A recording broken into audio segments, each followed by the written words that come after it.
Mr. Chairman, and members of this committee, for inviting me to provide my eyewitness testimony of the violent assault on our nation's capital on January 6, 2021.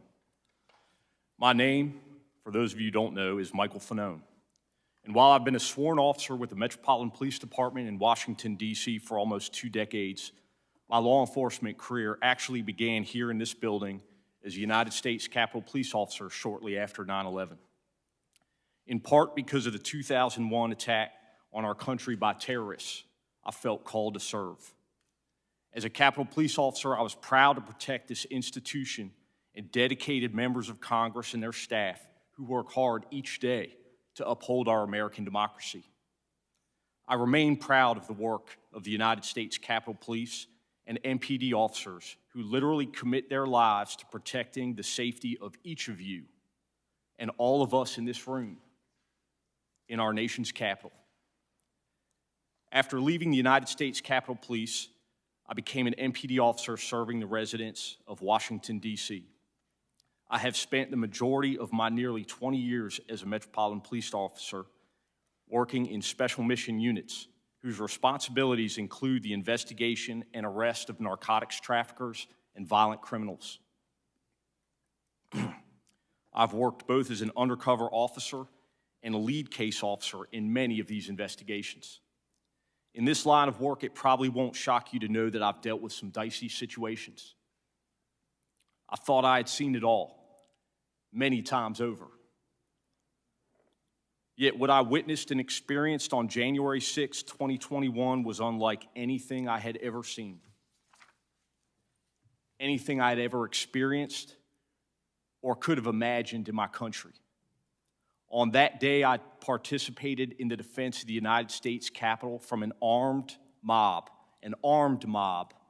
of thousands determined to get inside, because I was among the vastly outnumbered group of law enforcement officers protecting the Capitol and the people inside it. I was grabbed, beaten, tased, all while being called a traitor to my country. I was at risk of being stripped of and killed with my own firearm, as I heard chants of kill him with his own gun. I could still hear those words in my head today.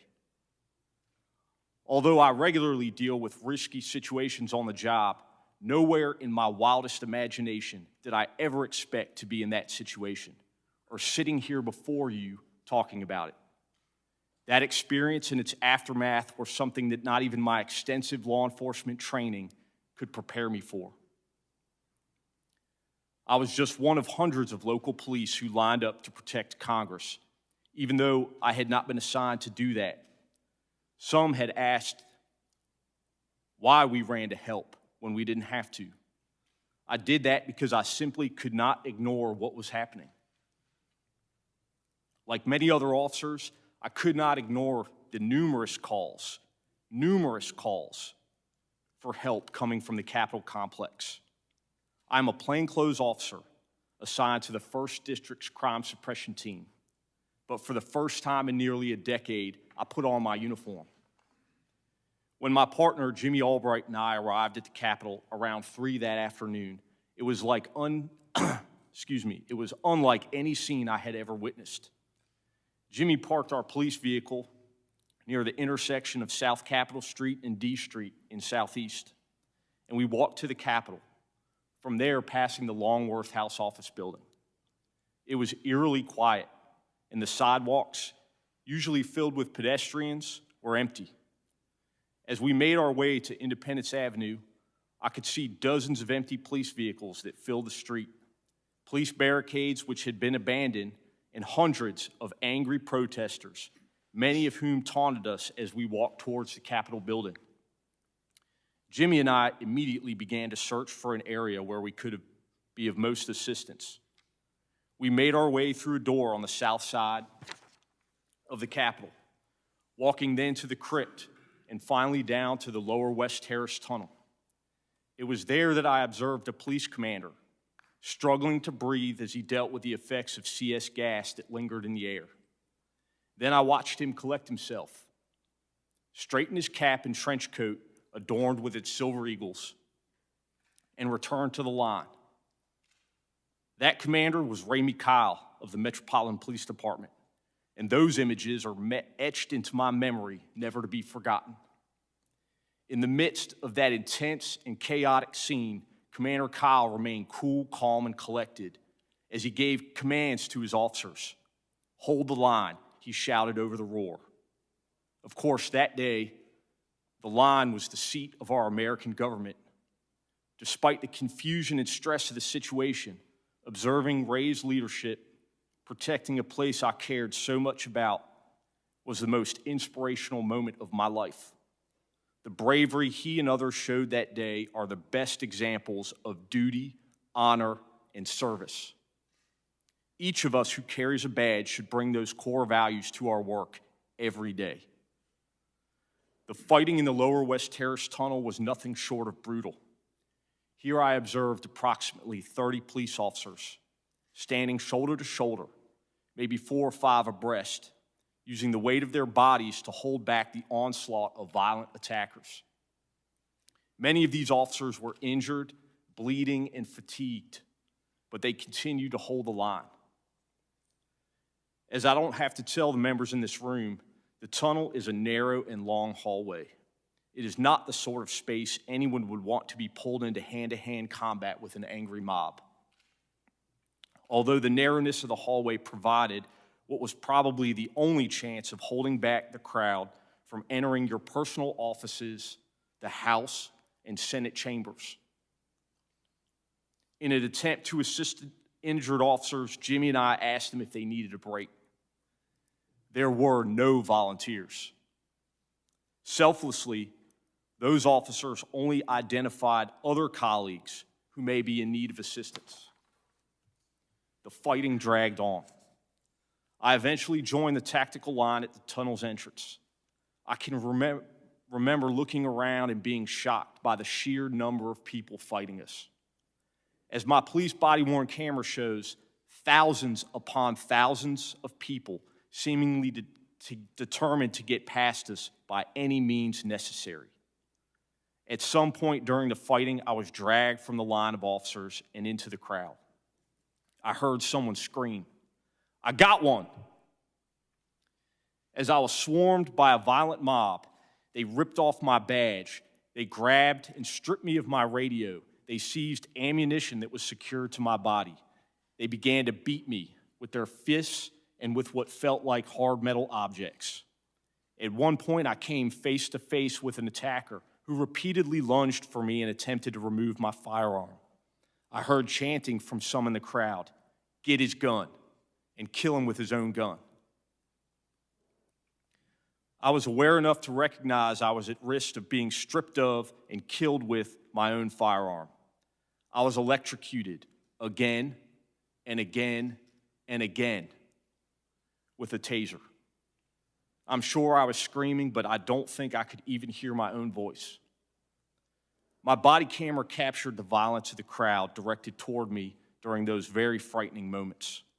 It's an important part of the record for this committee's investigation and for the country's understanding of how I was assaulted and nearly killed as the mob attacked the Capitol that day. And I hope that everyone will be able to watch it. The portions of the video I've seen remain extremely painful for me to watch at times, but it is essential that everyone understands what really happened that tragic day. During those moments, I remember thinking there was a very good chance I would be torn apart or shot to death with my own weapon. I thought of my 4 daughters who might lose their dad. I remain grateful that no member of Congress had to go through the violent assault that I experienced that day. During the assault, I thought about using my firearm on my attackers, but I knew that if I did, I would be quickly overwhelmed. And that, in their minds, would provide them with the justification for killing me. So I instead decided to appeal to any humanity they might have. I said as loud as I could manage, "I've got kids." Thankfully, some in the crowd stepped in and assisted me. Those few individuals protected me from a crowd and inched me toward the Capitol until my fellow officers could rescue me. I was carried back inside. What happened afterwards is much less vivid. I had been beaten unconscious and remained so for more than 4 minutes. I know that Jimmy helped to evacuate me from the building and drove me to MedStar Washington Hospital Center, despite suffering significant injuries himself. At the hospital, doctors told me that I had suffered a heart attack, and I was later diagnosed with a concussion, a traumatic brain injury, and post-traumatic stress disorder. As my physical injuries gradually subsided and the adrenaline that had stayed with me for weeks waned, I've been left with the psychological trauma and the emotional anxiety of having survived such a horrific event. And my children continue to deal with the trauma of nearly losing their dad that day. What makes the struggle harder and more painful is to know so many of my fellow citizens, including so many of the people I put my life at risk to defend, are downplaying or outright denying what happened. I feel like I went to hell and back to protect them and the people in this room. But too many are now telling me that hell doesn't exist or that hell actually wasn't that bad. The indifference shown to my colleagues is disgraceful. My law enforcement career prepared me to cope with some of the aspects of this experience.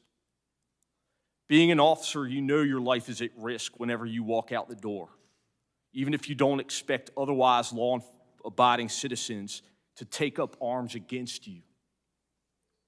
But nothing, truly nothing, has prepared me to address those elected members of our government who continue to deny the events of that day, and in doing so, betray their oath of office. Those very members whose lives, offices, staff members I was fighting so desperately to defend. I agreed to speak here today and have talked publicly about what happened because I don't think our response to the insurrection should have anything to do with political parties. I know that what my partner Jimmy and I suited up for on January 6th didn't have anything to do with political parties or about politics or what political party any of you public servants belong to. I've worked in this city for 2 decades, and I've never cared about those things, no matter who was in office. All I've ever cared about is protecting you and the public, so you can do your job in service to this country and for those whom you represent. I appreciate your time and attention. I look forward to the committee's investigation, and I am hopeful with your commitment, we as a country will confront the truth of what happened on January 6th and do what is necessary to make sure this institution of our democracy never falls into the hands of a violent and angry mob. We must also recognize the officers who responded that day, many unsolicited, and their countless acts of bravery and selflessness. It has been 202 days since 850 MPD officers responded to the Capitol and helped stop a violent insurrection from taking over this Capitol complex, which almost certainly saved countless members of Congress and their staff from injury and possibly death. The time to fully recognize these officers is now. Thank you again for the opportunity to provide my testimony here today.